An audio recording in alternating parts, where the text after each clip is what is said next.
Harry, Kunal और जीना map को देखते हुए आगे बढ़ रहे थे, लेकिन अमेज़न के इन जंगलों में मैप ने भी अपने हाथ खड़े कर दिए थे।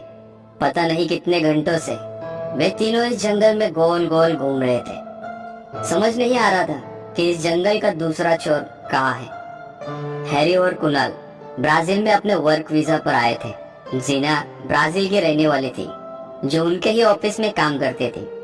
तीनों हम उम्र थे, इसीलिए जल्दी उनकी गहरी दोस्ती हो गई। हैरी और कुनाल ने ब्राजील के जंगल के बारे में बहुत सुना था और इसीलिए वे दोनों वीकेंड पर जंगल जाने की जिद कर रहे थे। बहुत मुश्किल से जीना यहाँ आने के लिए तैयार हुई, वो भी सिर्फ एक शर्त पर, हम लोग मेन रोड के आसपास ही रहेंगे। 4 घंटे की ड्राइविंग के बाद जंगल के सामने पहुंच गए। क्या जंगल था, इतना घना विशाल कि इसका न आदि समझ में आता और न ही अंत। एक बार वहां पहुंचे तो जंगल को और नजदीक से देखने की इच्छा दिल में दस्तक देने लगी। जीना के मना करने पर भी हैरी ने जंगल के अंदर गाड़ी ली। अब वे ड्राइव करते हुए मेन रोड और सिटी एरिया से बहुत दूर आ चुके थे। तीनों ये नजारा देखकर एक्साइटेड हो रहे थे कि तभी उनकी गाड़ी खराब हो गई। एक तो अंधेरा और ऊपर से उनकी गाड़ी का शहर से दूर खराब होना उनके लिए मुसीबत बन गया था। कुनाल और जीना का मानना था कि उन्हें सुबह तक गाड़ी में इंतजार करना चाहिए, जबकि हैरी के लिए जंगल में पैदल घूमने का अवसर था। चलो ना यार, यकीन करो, ये जानवर इंसान से ज्यादा खतरनाक नहीं होते। फिर हमारे पास टॉर्च भी है, गन है और हमारी जूडो मास्टर जीना भी तो है। हैरी ने उन दोनों को समझाया। काफी देर तक सोचने के बाद उन्होंने निश्चय किया कि ज्यादा अंदर तक नहीं जाएंगे, गाड़ी के आसपास घूमेंगे ताकि खतरा होने पर गाड़ी के पास लौट जाए। पैदल घूमते हुए जीना बीच बीच में यहाँ के बारे में कुछ जानकारी दे रही थी। उन्हें बता रही थी कि तुम लोग जान, ये जंगल इतना बड़ा है कि यहाँ एक पूरा देश बस सकता है। और एक बात पता है, यहाँ के जंगलों में बहुत अजीबोगरीब घटनाएं भी नोटिस की गई है। यहाँ से कोई लोग गायब हुए हैं। अरे किसी जानवर ने हमला कर दिया होगा, कुणाल ने कहा। लेकिन फॉरेस्ट डिपार्टमेंट का कहना है कि उन लोगों को किसी जानवर ने अपना भोजन नहीं बनाया। ऐसा होता तो कोई ना कोई अवशेष जैसे खून या हड्डी जरूर मिलते, जीना ने कहा। हैरी ने जीना की बात काटते हुए कहा, यार तुम डराओ मत प्लीज, ऐसा कुछ नहीं होता, सब मनगढ़ंत बातें होती है। अचानक उन्हें थोड़ी दूर से एक आवाज आती है, एक अद्भुत सी आवाज, जैसे कोई ढोल पीट रहा हो, किंतु यह उत्सव में पीटे जाने वाले धुन नहीं थी। अजीब सी मनहूसियत थी उस आवाज में। ढोल की आवाज कानों में चुभ रही थी। अजीब सा सम्मोहन था इस आवाज में। वे तीनों न चाहते हुए भी उस धुन की ओर खींचे चले गए। कुछ दूर जाने के बाद उन्हें कुछ आग की लपटें दिखाई देने लगी और कुछ मानव आकृतियां भी। उनके रंग, ढंग, वेशभूषा देखकर लगता था कि जरूर कोई आदिवासी जनजाति हो और वो अपना त्योहार मना रही हो। वे तीनों अब उन आदिवासियों के बिल्कुल नजदीक पहुंच गए थे। आग के चारों ओर घेरा बनाकर कुछ लोग नीचे मुंह किए बैठे हुए थे। कुछ आदिवासी आग के चारों ओर गोल गोल घूम रहे थे और बीच बीच में कोई विचित्र सा मंत्र उच्चार रहे थे। उनकी आंखें बंद थी और जटाओं जैसे उलझे बाल बिखरे हुए थे। अपने सर को जोर जोर से हिलाकर बेसुध होकर ढोल पीट रहे थे। उन तीनों को इन आदिवासियों को देखकर घुटन सी महसूस हो रही थी। उनकी बोलती बंद हो गई थी, माथे से पसीना बह रहा था। दिमाग में एक के बाद एक सवाल आ रहे थे कि इतने भयंकर जंगल में कोई आदमी कैसे रह सकता है। उन आदिवासियों के समूह के बीच नीचे सर झुकाकर बैठे लोगों में से अचानक एक लड़की ने गर्दन ऊपर की और जीना की तरफ देखा और जीना की तरफ देखा। उसकी आंखों में कुछ अजीब सा सन्नाटा था। उसे देख जीना चीख उठी, मिशेल तुम यहाँ कैसे? मिशेल जीना की बचपन की दोस्त है। उसे अचानक यहाँ देखकर जीना के होश उड़ गए थे। मिशेल ने इशारे से उसे चुप रहने को कहा और वापस गर्दन झुकाकर बैठ गई। कुछ देर वे लोग ऐसे ही बेसुध ढोल पीट रहे थे। उनका काम खत्म होने के बाद जीना ने महसूस किया कि कुणाल और हैरी कहीं दिखाई नहीं दे रहे। उसके माथे पर पसीने के बूंदे चमकने लगी। कुछ तो अविश्वसनीय घटित हो रहा था इसके साथ। जिन दोस्तों के साथ वो वहाँ आई थी वो लोग कहीं दिख नहीं रहे थे और मिशेल न जाने कैसे यहाँ पहुंच गई। अचानक सभी आदिवासी पंक्तियों में बैठने लगे। उन्होंने जीना की ओर इशारा किया और उसे भी बैठने के लिए कहा। जीना मिशेल से कुछ पूछना चाहती थी, पर इससे पहले जीना उससे कुछ पूछ पाती। एक आदिवासी ने अपनी लाल आंखों से घूरते हुए उसे चुप रहने का इशारा कर दिया। जीना एकदम से सहम गई।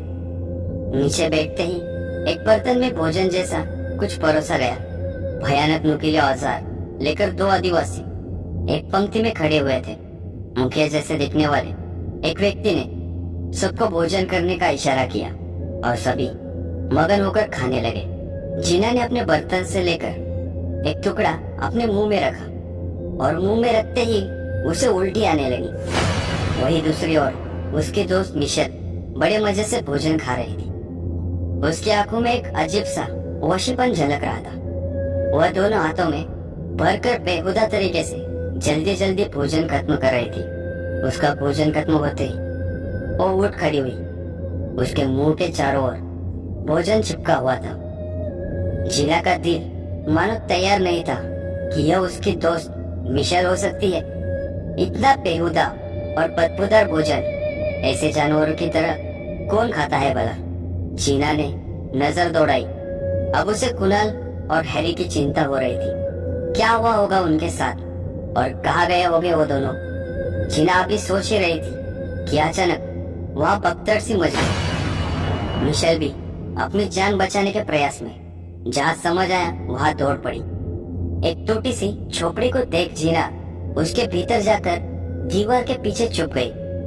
कुछ देर बाद वहाँ से जंगली जानवरों के गुर्राने की भयानक आवाज आने लगी। लगातार आती आवाज से ऐसा लग रहा था जैसे कोई जानवर नोच नोच कर मांस खा रहा हो। बीच बीच में गुर्राने की आवाज सन्नाटे को चीर देती। जीना पसीने से तरबतर और सहमी हुई एक कोने में बैठी हुई थी। अचानक उसे आवाज उसकी ओर नजदीक आते हुए महसूस हुई। डर से उसने अपनी आंखें कसकर बंद कर ली। कुछ क्षणों बाद उसे अपने कंधे पर एक हाथ महसूस हुआ। ऐसा लग रहा था कोई उसे झंझोड़ रहा हो। यहाँ कैसे पहुंची तुम? सामने मिशेल खड़ी थी। जीना ने घबराते हुए इशारे से उसे चुप रहने को कहा। क्या बोल रही हो और कौन है यहाँ? डरते हुए जीना ने उसे कहा। वहाँ उस झोपड़ी के पीछे से किसी जंगली जानवर की आवाज आ रही है। तभी मिशेल ने उससे कहा, होश में आ जाओ जीना, यहाँ कोई जानवर नहीं है। तुम यहाँ हो मेरी झोपड़ी में। यहाँ जानवर कैसे आएगा? हुआ क्या है, कुछ बताओगी? जीना ने अपनी आंखें खोली और नजर दौड़ाई तो पाया यह झोपड़ी अब वैसी नहीं दिख रही थी जैसी तब थी जब वह दौड़कर यहाँ आई थी। जीना ने कहा, मिशेल मुझे प्लीज यहाँ से बाहर निकालो, मुझे बहुत डर लग रहा है। यहाँ हो क्या रहा है? और मेरे दोस्त वो कहाँ चले गए? मुझे मेरे दोस्तों के पास जाना है। जीना की बात सुनकर मिशेल रहस्यमय तरीके से मुस्कुराई और फिर कहने लगी, अपने दोस्तों से मिलना चाहती हो तो फिर भाग क्यों आई? वो तो वही थे। तुम चाहो तो मैं तुम्हें वहां ले जा सकती हूँ। प्लीज मिशेल मुझे उनके पास ले चलो, मैं हाथ जोड़ती हूँ। लेकिन तुम यहाँ कैसे आई? देखो ये बहुत लंबी कहानी है, आओ मैं तुम्हें चलते चलते सुनाती हूँ। मिशेल और जीना झोपड़ी से निकलकर दूसरी तरफ चलने लगे। मिशेल ने उससे कहा कि जंगल के जिस हिस्से से तुम्हें वह ढोल की आवाज सुनी थी वह एक आदिवासी ट्राइबल एरिया है। उनके अपने रीति रिवाज और परंपराएं हैं। उनका बाहरी दुनिया से कोई संबंध नहीं है। हजारों साल से यह जंगल ही उनकी दुनिया है। फिर एक दिन यहाँ से सड़क निकालने के लिए सरकारी आदेश आया कि यहाँ पर आग लगा दी जाए, बिना यह जाने कि इसमें कितने लोग और पशु पक्षी पेड़ पौधे हैं। उनकी जान लेनी गई। आधी रात को जंगल के इस भाग में चारों तरफ से आग लगा दी गई। हर और मौत की चीख और पुकार सुनाई दी। बाहर निकलने का कोई रास्ता नहीं था। इसलिए इस एरिया के लोग इस आग में जलकर खाक हो गए। मरने के बाद भी वे लोग आज तक इस जंगल को ही अपना घर मानते हैं और तुम्हारे जैसे विकास के भूखे शहरी लोगों का शिकार करते हैं। जैसे ही उन्होंने तुम तीनों को जंगल में देखा, वे खुशी से जश्न मनाने लगे थे। ढोल की आवाज सुनी थी तुमने? कई दिनों के बाद इंसानी भोजन उन्हें मिला था। जैसे तुम लोगों ने उन्हें जीवित भून डाला, वैसे ही वे लोग तुम जैसे शहरी लोगों को जीवित ही अपना भोजन बनाते हैं। तुम्हारे दोस्तों का भोजन बनाकर वे लोग खा चुके थे। तुमने भी तो कुछ खाया था, याद है या भूल गई? मिशेल ने नफरत भरी नजरों से जीना को देखा और जोर जोर से हंसने लगी। बातें करते करते वे दोनों वापस उसी जंगल के पास पहुंच गए। मिशेल का चेहरा अचानक अधजले आदिवासी चेहरे में बदल गया। बहुत हुआ, अब तुम्हारी बारी। और उसने जीना को धक्का देकर उसी आग के हवाले कर दिया जिसमें उसके दोस्तों को पकाकर भोजन बनाया गया था। कुछ पलों तक जीना की चीखें सुनाई दी, लेकिन उसके बाद सब कुछ बिल्कुल शांत हो गया।